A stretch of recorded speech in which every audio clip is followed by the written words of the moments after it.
So I will warn you prior to this video being made to RIP to the headphone users, because I have waves running in the background ready to alert me at any moment if there has to be any road pirates that want to pull me over and extort me for cash because they don't like my skilled driving. It allows me to move much quicker than the masses on the highway within the safety limits that I individually know that I have. I'm torn today because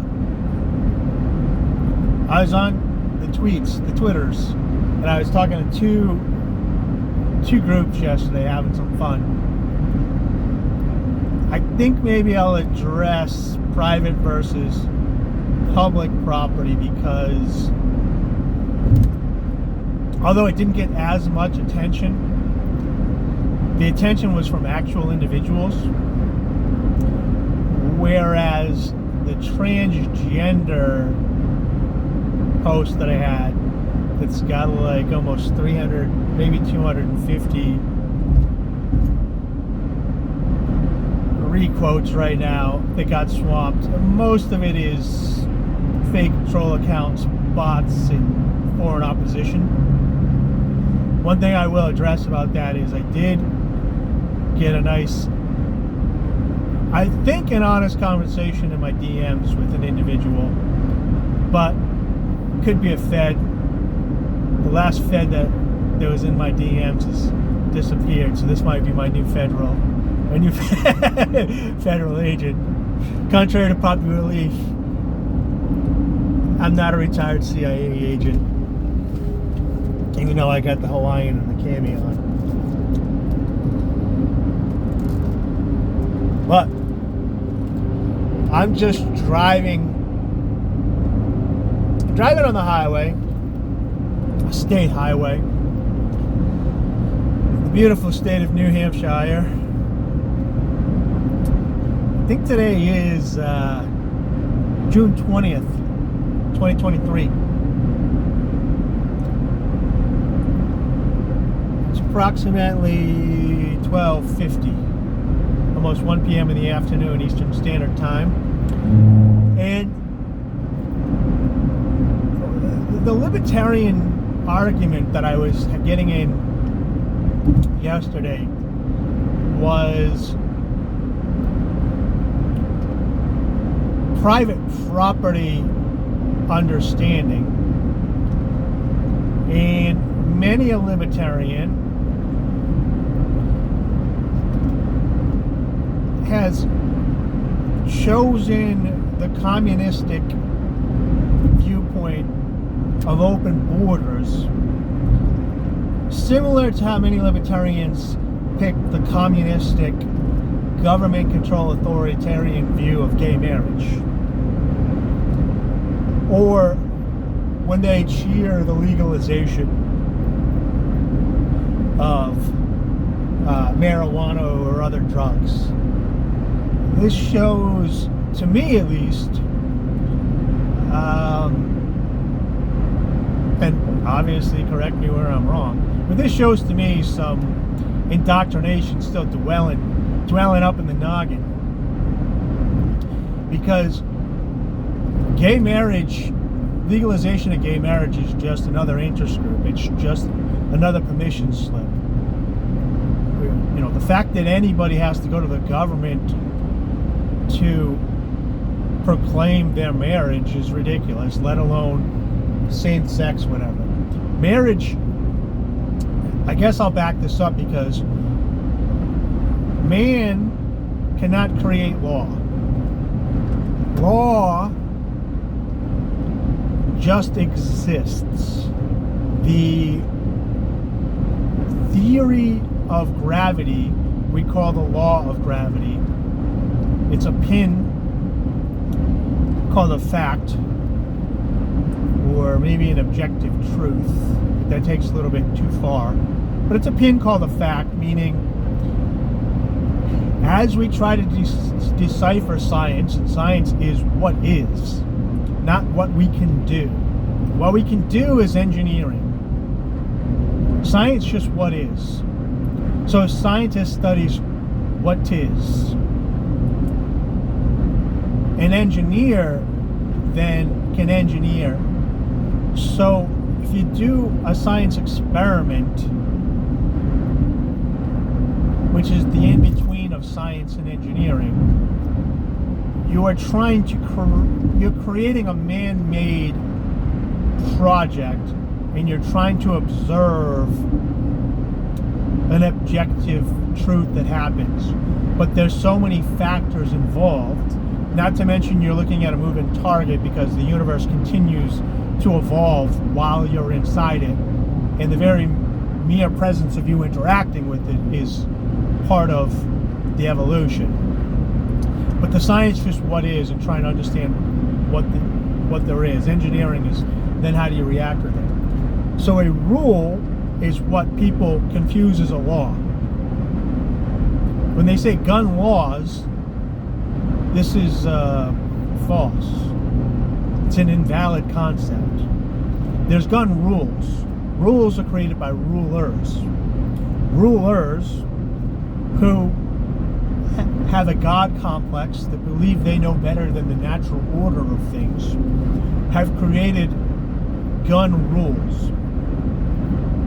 The true and only gun law, if you want to call it, isn't really about firearms or guns and anything. It's you have the idea of bare arms. And I don't know, is bare arms when your arms are shaved, or they're when they're hairy like a bear? You can debate that in the comments. But the right to bear arms is the idea that you have self-ownership. That's an inalienable law. I don't even like the term right. It's just something that exists. It can't be removed. It just is. It's just there. You have personal self-ownership in the ability to defend your personal self-ownership from attack. It can't be removed from the system. When they create a rule, what they're saying is, if you try to utilize your ability to protect yourself in a means that you seem fit, we'll intervene. We'll intervene harshly. And on top of intervening harshly, we'll write it on paper, and we'll scream it, and we'll teach it in schools, and we'll brainwash people in their minds to believe that we are an organization of individuals that allow you to do things. When in fact, it's just what it is. If you can build a gun, if it's there, if it exists, then you can utilize that to protect yourself. Now, there would be ways in a voluntary arrangement of society with individuals working together to prohibit such things from getting into the hands of certain individuals. Meaning, one natural law that's in place is intelligence.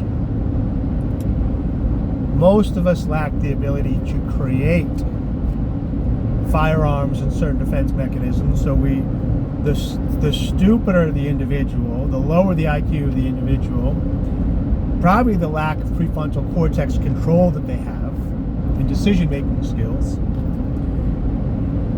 they would be hindered by being able to obtain one of these by their ability to make it. So they would have to get it from a third party, and if the third party was held responsible by the community, then they would want to have a way to organically and voluntarily disengage from that individual and discriminate against them. Discriminate being a neutral word. all discrimination is not bad. You know? Being not willing to associate with an evil person is your choice of your self-ownership, a choice for you to do. So before I get too far into the depths of this, let me pull it all the way back now to the extension of the fact that these same individuals, these armed individuals, they play a little trick with words, and they say this is publicly loaned land, and it's not. It's a giant plantation managed by slaves who have a choice of what type of slavery they want, and then they pay a portion of the value they create from maintaining the evil collective's land back to them so that they don't get murdered, kidnapped, and thrown in a cage. So the main concept that I want people to understand, or try to understand, or the scene that I want to be seen, is that all land is on the planet is owned. The legitimacy of that ownership is conceptual, just as it would be in a free market. And it is owned to the extent that the individual can protect that land through the ownership, to claim stake to it. So if you have a giant brainwashed mafia with a giant crowd of individuals that are brainwashed, then at any time you could just go along the woods and go to some area that you say, oh, well, I'm in the middle of the mountains of Montana on this unclaimed land, and I'm going to homestead it. Perfect. Go do it. And then as soon as the government doesn't like something you do, or they find out, they'll just show up with a bunch of guns, and they say, well, we own this land. And they say, well, you're eminent domain. I'm a sovereign citizen. No. That land is owned by a mafia, and you're squatting on it.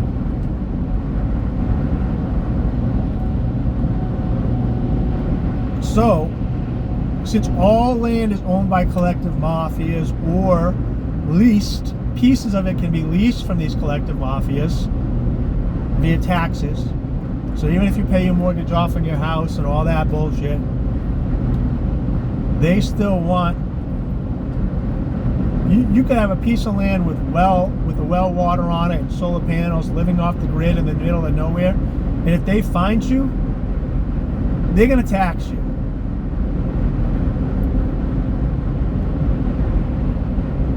And it just is what it is. It's owned by evil mafia entities. So, how do we tackle, or how do I explain the false dichotomy of open versus closed borders? I guess we'll start with closed borders.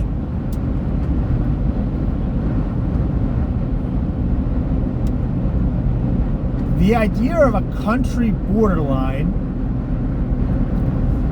is two mafia king bosses, and these entities might not even be direct. So, like, they try to focus you as if Putin is 100% running Russia. And although I think he has more control over Russia, similar to Kim Jong-un has over North Korea, there's still an oligarchy in place at the top of violent individuals that help them maintain this power. And since they're all kind of fighting for power amongst one another, there's still an oligarchy. It might not be as peaceful as other oligarchies like in the UK or the United States or Canada, but it's a group of people, and they're beholden to a group of other people that print money for them, but that's a whole different story. So these individuals agree to these imaginary lines of areas where they can control the chattel, the tax, the slave, the indirect slaves on this property, to maintain that under the illusion that they have the freedom and ability to pick their thing. And it's basically like a scale saying, we just need to keep them happy enough that they don't ever get angry enough to revolt. And how can we do this? How can we keep, it's the Bob Marley song, emancipate yourself from mental slavery. How hard can we push the mental slavery before they either snap or push back, or we need to inject them with drugs? And if we have to inject them with drugs, that's expensive. So how do we get the slaves to pay for their own drugs, even though we're instituting the pain on them in the first place? So the closed border, the giant closed border, is the country line. But within that giant closed border of the country line, there's quite a few miniature closed borders. For example, I'm on the highway right now, and although everything here is owned by the United States and leased, paid by taxes, a forcible lease with no written contract, within the laws of this quote-unquote public property of common area, they can just show up. Men in blue suits and shiny little badges can just show up and kidnap me, throw me in a cage, and if I try to escape, kill me. So basically I'm on hostile territory right now, and the outlines of this public area is a closed border. I'm in the mafia's territory right now, the common space. It's not owned by everybody, it's owned by the mafia. Now, they give you a little bit of illusion, and people mentally are a little bit less enslaved on this idea that when you enter your own property, that you have a little bit more say in what goes on to it. Now, if they would just want to show up and bomb you and kill your, they want to Waco, Texas you, they can. They will. They just show up and kill you, women and children and everything, and then just call you a terrorist. But in the meantime, the mental slavery, the emancipation of that mental slavery is a little bit different for individuals in that mindset. So they recognize when you cross that border that it's not as closed, but it's more private, but it's still government owned. So you have the big country closed border line, and then all these other little border lines of that's public property, that's this. Look at the January 6ers. It's not a public building, it's a mafia-owned building. That's why when they went on there, they got in trouble. If it was owned by them, they could just show up whenever they want. Like here, I'm here to check out my part of my investment that I pay taxes for, but that's not what it is. So, I think that's enough. Most people understand the idea of a closed border. But one last thing that I will say, within those closed borders, there's tax chattel, and the taxes from those individuals goes to the lord and the oligarchy of that area. So when they open the borders and migrants and stuff come in, they need corporations to have more power because the corporations need to collect the taxes. A corporation is a tax collector. It's a government entity. It's a piece of paper where they give them permission to privatize profits and socialize losses in the exchange for tax collection. And then they don't have to pay taxes. They get benefits, so they don't have to pay taxes as long as they collect all the taxes of the workers. So this way, if migrants were to come in that don't have citizenship here, that's how the U.S. could collect taxes from them. And then there's other ways. I don't know if you've ever seen the video of streamer Minx talking about how she loses 60% of like her income because she has to pay the United States tax when she streams here. She's from Ireland. Ireland lost the war to the UK or whatever, so she has to pay taxes to like Ireland, the UK, and the United States. So she's just getting taxed on tax on tax. So she's, you know, all her efforts and works and stuff, most of it goes just to pay taxes. But anyways, with an open border, and I'm at my destination, which stinks, because now I'm going to think about going into my destination instead of making this video. So I'll finish the open border part next. So I guess this will be a little bit easier now that it's explained. But the idea of the open border is just another government program, whereas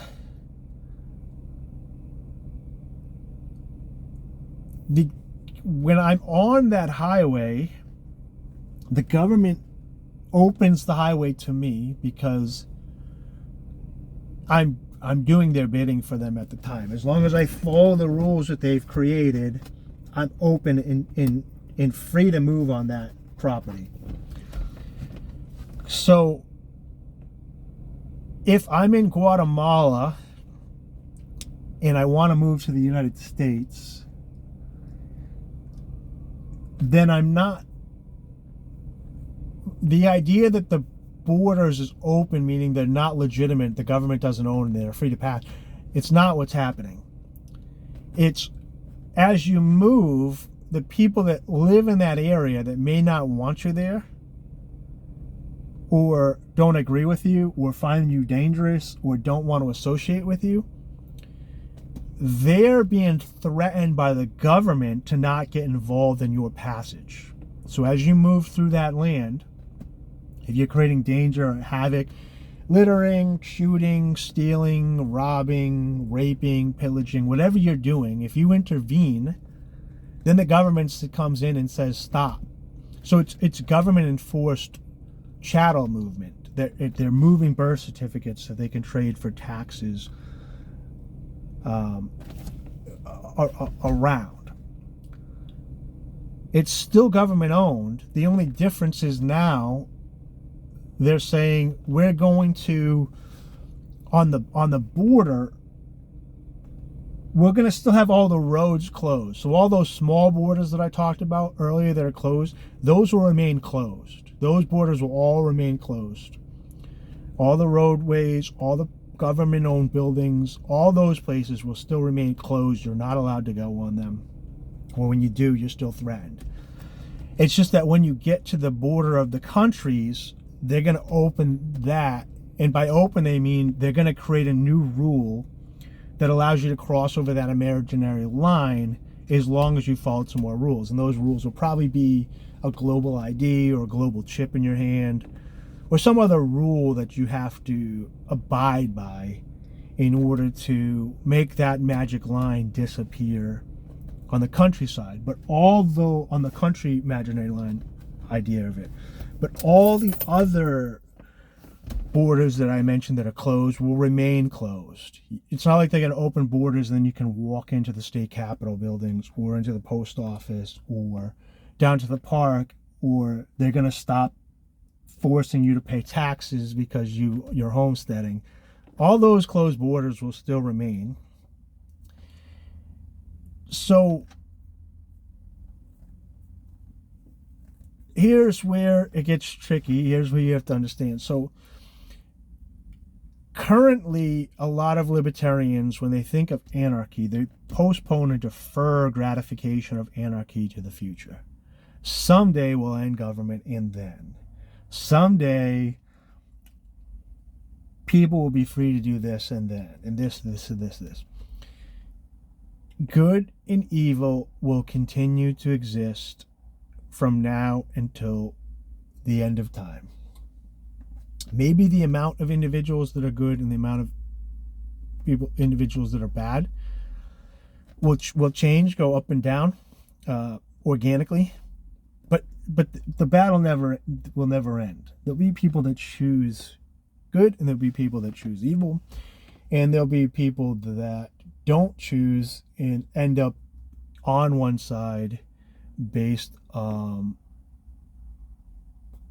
just based on happenstance. So let's make two leaps here. Let's play out that utopian scenario first. And how we'll do that is, if you were to say there should be open borders and that people should move freely, then there should be no closed borders, which would mean all the land would be 100% privatized, and then these people that are moving from place to place would be violating the private property lines of the individuals in those communities in order to move. Now, they may allow them to go through. They may voluntarily assemble and allow these people to move freely. That's not for me to decide. That's not for you to decide. If somebody's promising you that they can predict the outcomes, they're basically a politician selling you something. I'm explaining to you merely the philosophical thing, is that if all this was privatized, there would need to be a voluntary way that would organically be set up between all these systems to move people around and communicate, which would be, pretty easy to do nowadays between the blockchain and the internet and the metaverse, and how you could track it, and you could interview and meet people at a distance before they were in physical things. And it'd be similar to like moving to a new apartment or a homeowners association or whatever. But if you're going to remove and say open borders, then, and it's a philosophical argument, then the philosophical argument can't just be government borders. It has to be all those borders at once and work down. So it's not really a program called government open borders. It's a program called what would the world look like if land was spontaneously organized and privately owned. So now the question is, how do we navigate that in today's environment? What is the pragmatic idea? If it's not government-controlled closed borders and it's not government-controlled open borders, what am I trying to say? And it comes down to the fact that many anarchists, anarcho-capitalistic leaning libertarian anarchists, not the new chaotic anarcho-communism, although if you want to have voluntary socialism, voluntary anarcho-capitalism, voluntary anarcho-communism, whatever you want to call it, as long as it's spontaneous and it's voluntary, I don't really care what you call it. It can't be compulsory and it can't be via force. The laws must be natural in consequence, meaning you can't just kidnap somebody and throw them in a cage, but you can ostracize them to the point where the natural forces of death makes them either die or conform to their surroundings enough to work. So the gatekeeper is natural order and God in death. And the communists would say, oh, I'm going to starve to death after work. And it's like, yes. It's baked into the cake. So, and you have to work enough to survive. But the people shouldn't control the entry to that to an extent that you were willing to participate with those individuals. I don't want to get into the explanation of how capitalism is also the root because of caloric intake and calories being a capital resource. But so don't defer the gratification. Anarchy is now. It's running in the background. Evil is going to exist. So your choices when you work with this evil is you can either kind of play along where you pay their bribe. You try to avoid evil the best you can. If you get caught by evil, you can pay their bribes. Some people that don't have the money to pay the bribes think it's better to maybe just fight them in the street and maybe you can escape. And if you can escape and not be found, they will write stuff on pieces of paper and communicate to one another to try to track you down. And they call it a warrant and all this stuff. But it's basically an IOU for kicking your ass. So you could try to fight them in the streets. You could try to fight them in streets. You could try to fight them in their, what they call court systems. The magic paper, words written on paper, rules from the rulers. Might be a little bit easier.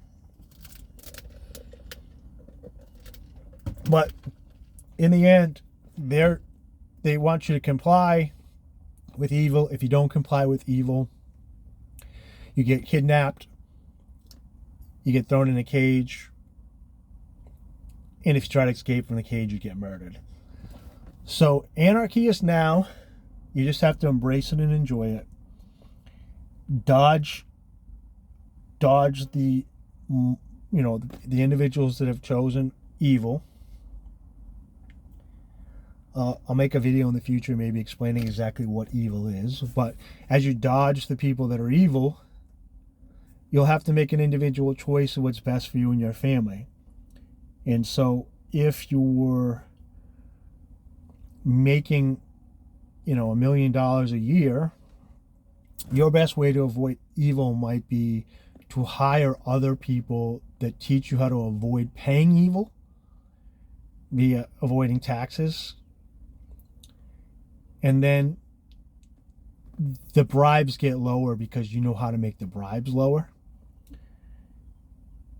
If you're making less than that, there's other ways that you can avoid the bribes and live your life. And some people might be at the state where they just make enough money that they can just bribe them and get on with their life, and that's too much complications. I do feel for the individuals that are stuck within the part of the system where they're constantly being sucked for resources and they have to fight and run immediately.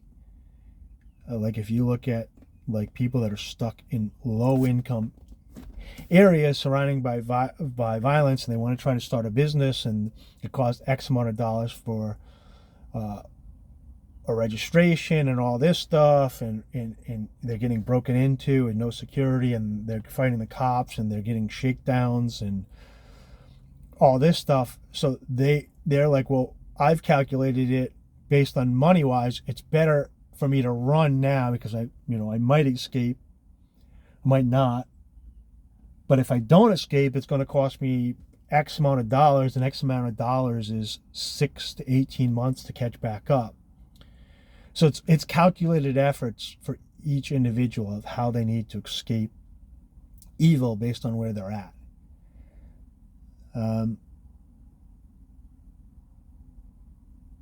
I think that's enough to get your mind cooking. Like if you've been in the mindset where you see it is polarized, open borders versus closed borders, what I just explained to you should be enough to hopefully, if you're open to the idea, to help you make the jump into not begging for another government program. It's the lesser of two evils. And you're like, oh, we have to just fight evil forever. And it's like, well, yes, you do. but also the idea of agorism or